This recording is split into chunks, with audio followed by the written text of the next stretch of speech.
Welcome friends. Bharathi Kannamma serial இன்னைக்கு எபிசோட்ல வரக்கூடிய ரொம்ப இன்ட்ரெஸ்டிங்கான வீடியோ தான் பார்க்க போறோம்.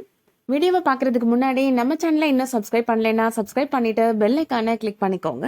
ஷர்மிளா சௌந்தர்யாட்ட வந்து கேக்குறாங்க, கடைசியா நீயும் என்னோட பொண்ணை நம்ப வச்சு ஏமாத்த போறியா அப்படின்னு கேக்குறாங்க. அன்னைக்கு ஏதோ ஆத்திரத்துல என் பொண்ணோட பேர்ல சொத்து எழுதி வைக்கிறேன்னு சொன்னா, ஆனா அதுக்கப்புறம் எதுவுமே நீ பண்ணவே இல்லையே அப்படின்னு கேக்குறாங்க. என்ன பதில் சொல்ல போறேன்னு எனக்கே தெரியும் அப்படின்னு ஷர்மிளா சொல்றாங்க. கோபத்துல ஏதோ சொல்லிட்டேன் அண்ணே, என்னோட புருஷன் சம்பாதிச்ச சொத்தெல்லாம் என்னோட பிள்ளைகளுக்கு தானே சொல்ல போறேன் அப்படின்னு கேக்குறாங்க. சௌந்தர்யா சொல்றாங்க, நான் என்ன சொல்ல வரேன் நீங்க கேளுங்க அண்ணி அப்படின்னு சொல்றாங்க. நான் கோபத்திலயோ ஆத்திரத்திலயோ அந்த முடிவு எடுக்கல, மனசார நான் அந்த முடிவு எடுத்தேன் அப்படின்னு சொல்றாங்க சௌந்தர்யா. இந்த சொத்தை ரெண்டா பிரிச்சு ஒன்னு என்னோட பொண்ணு பேர்லயும் இன்னொன்னு வெண்பா பேர்லயும் தான் எழுதி வைக்க போறேன் அப்படின்னு சொல்றாங்க. இப்போ கண்ணம்மா பாரதிக்கு சாப்பிட்றதுக்காக சாப்பாடு கொண்டு வந்து கொடுக்குறாங்க. நீங்க அடுப்பெல்லாம் வாங்கி கொடுத்ததுக்கு அப்புறம் நானே சமைச்சு கொடுத்துறேன் மாமா, அது வரைக்கும் இதை சாப்பிடுங்க அப்படின்னு சொல்றாங்க. நீ சமைச்சு கொடுக்கணும்லாம் இல்ல கண்ணம்மா, உன் கைப்பட்டாலே எனக்கு அமிர்த மாதிரி தான் இருக்கும் அப்படின்னு சொல்லிட்டு இருக்கிறாரு பாரதி.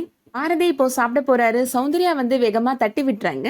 இந்த மாதிரி வெளியில வாசல்ல உட்காந்து சாப்பிடணும்னு உனக்கு என்னடா தலையெழுத்து அப்படின்னு கேக்குறாங்க. நீ ராஜா வீட்டு கண்ணு குட்டிடா, இவ்வளவு கல்யாணம் பண்ணிட்டு நீ இவ்வளவு கஷ்டப்படணுமா அப்படின்னு கேக்குறாங்க. இப்ப கூட நான் உனக்கு ஒரு வாய்ப்பு கொடுக்குறேன், இவளை விட்டுட்டு வா, நான் உன்னை என்னோட மகனா ஏத்துக்கிறேன் அப்படின்னு சொல்றாங்க. பாரதி சொல்றாரு, இவ என்னை நம்பி வந்த பொண்ணுமா, அப்படிலாம் நான் விட மாட்டேமா அப்படின்னு சொல்லிடுறாரு. இப்ப என்னோட சொத்துல உனக்கு சல்லி பைசா கிடைக்காது அப்படின்னு சௌந்தர்யா சொல்றாங்க. என்னோட சொத்தை ரெண்டா பிரிச்சு என்னோட பொண்ணு பேர்லயும் நான் வெண்பா பேர்லயும் எழுதி வைக்க போறேன் அப்படின்னு சொல்றாங்க. பாரதி சொல்றாரு, நீங்க யார் பேர்லனாலும் சொத்தை எழுதி வைங்கம்மா, அதுக்காகலாம் என்னால கண்ணம்மா விட முடியாதுமா அப்படின்னு முடிவா சொல்லிடுறாரு. சௌந்தர்யா இப்போ வந்து அவங்க அண்ணனையும் வெண்பா எல்லாரையுமே கூப்பிடுறாங்க. சீக்கிரமா போய் வக்கீல வர சொல்லுங்கண்ணே அப்படின்னு சொல்றாங்க. நான் இந்த சொத்தை ரெண்டா பிரிச்சு வெண்பா பேர்லயும் என்னோட பொண்ணு பேர்லயும் எழுதி வைக்க போறேன் அப்படின்னு சொல்றாங்க. வெண்பா அப்பா சொல்றாரு, அவசரப்பட்டு முடிவெடுக்காத சௌந்தர்யா அப்படின்னு சொல்றாரு. இந்த சொத்து உன்னோட பிள்ளைகளுக்கு சேர வேண்டியதுமா அப்படின்னு சொல்றாரு. நான் நல்லா முடிவு பண்ணிட்டு தானே சொல்றேன், நீங்க வக்கீல உடனே வர சொல்லுங்க அப்படின்னு சொல்லிடுறாங்க சௌந்தர்யா.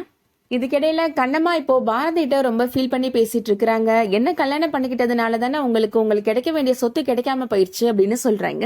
பாரதி கண்ணம்மாட்ட கேக்குறாரு, ஏன் சொத்து கைவிட்டு போச்சு, நீ கவலைப்படுறியா அப்படின்னு கேக்குறாரு. எனக்கு நீங்க இருக்கிறப்ப எனக்கு என்னங்க கவலை அப்படின்னு சொல்றாங்க கண்ணம்மா. அதே மாதிரிதான் எனக்கு விலை மதிக்க முடியாத சொத்து நீ என் பக்கத்துல இருக்கிற, எனக்கு அதுவே போதும் அப்படின்னு சொல்றாரு பாரதி. கண்ணம்மா சொல்றாங்க, நீங்க என்ன கல்யாணம் பண்ணதுனால தானே உங்களுக்கு கிடைக்க வேண்டிய உரிமையெல்லாம் உங்க கைவிட்டு போகுது அப்படின்னு சொல்றாங்க. அந்த சொத்து எப்படியும் கோடிக்கணக்கான மதிப்பு இருக்கும், எனக்காக அதை நீங்க வேணான்னு சொல்லிட்டீங்களே அப்படின்னு கேக்குறாங்க. பாரதி சொல்றாரு, நீ வந்ததுனால எதுவுமே என் கைவிட்டு போல கண்ணம்மா அப்படின்னு சொல்றாரு. நீ வந்ததுக்கு அப்புறம் தான் எனக்குள்ள தைரியம், தானா முடிவெடுக்கிற திறமை எல்லாமே வந்துச்சு அப்படின்னு சொல்றாரு. ஒரு பொண்ணுக்கு நான் கணவன் ஆயிருக்கிறேன், ஒரு குடும்ப தலைவன் ஆயிருக்கிறேன் அப்படின்னு சொல்றாரு. நீ என் பக்கத்துல இருந்தா போதும், மனசுக்கு பிடிச்ச பொண்ணு கூட வாழ்ந்தா போதும் அப்படின்னு சொல்றாரு பாரதி. கண்ணம்மா சொல்றாங்க, இவ்வளவு அன்பா என் மேல காமிக்காதீங்க, அதை என்னால தாங்கிக்க முடியல அப்படின்னு சொல்றாங்க.